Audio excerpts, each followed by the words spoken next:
ഇതിലാണ് കഴിഞ്ഞ 30 വർഷക്കാലത്തിനിടയിൽ കമ്മ്യൂണിക്കേഷൻ ടെക്നോളജിയിലൊക്കെ മാറ്റം, ഭാഷയും രീതിയും എല്ലാം.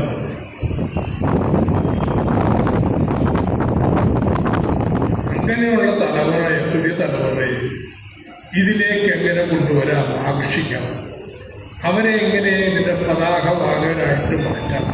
This is the challenge before us. അപ്പോൾ 3 കാര്യങ്ങളാണ് ആ സെഷനിൽ വന്നത്. I think they are eminently acceptable. We'll have to try to have some more discussion and so on. ഒന്ന്, അത് കാലത്ത് പരാമർശിക്കും, 120 മണിക്കൂർ എല്ലാ കുട്ടികളും മിനിമം ഇന്റേൺഷിപ്പിൽ വേണം. ഇതാരും പറഞ്ഞു കൊടുത്തിട്ടുള്ള ഇന്റേൺഷിപ്പ് എങ്ങനെ ചെയ്യാം. എവിടെയെങ്കിലും ഇത്രയും കുട്ടികൾ ഇന്റേൺഷിപ്പിനായിട്ട് ഓരോ ഓഫീസിലൊക്കെ എത്തുന്ന വലിയ പ്രശ്നമാണ്. അതുകൊണ്ട് നിങ്ങൾ ഒന്നേക്ക് പ്രകാരം നിങ്ങൾ പറഞ്ഞു കൊടുക്കുന്ന രീതികളാണ്. So we are going to offer courses.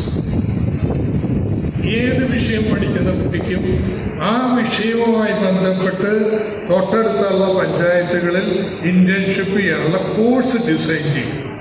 ഇത് സിമ്പിളായിട്ട് നോക്കലല്ല. കൊമേഴ്സ് വിദ്യാർത്ഥിയാണ്, അവിടുത്തെ സെൽഫ് ഹെൽപ്പ് ഗ്രൂപ്പിൻ്റെ ചരിത്രവും മറ്റും നോക്കാം.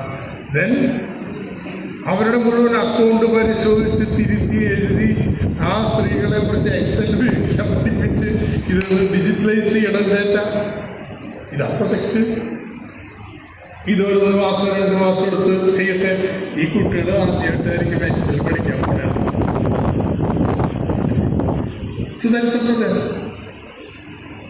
മലയാളം വിദ്യാർത്ഥികളാണെങ്കിൽ അവിടുത്തെ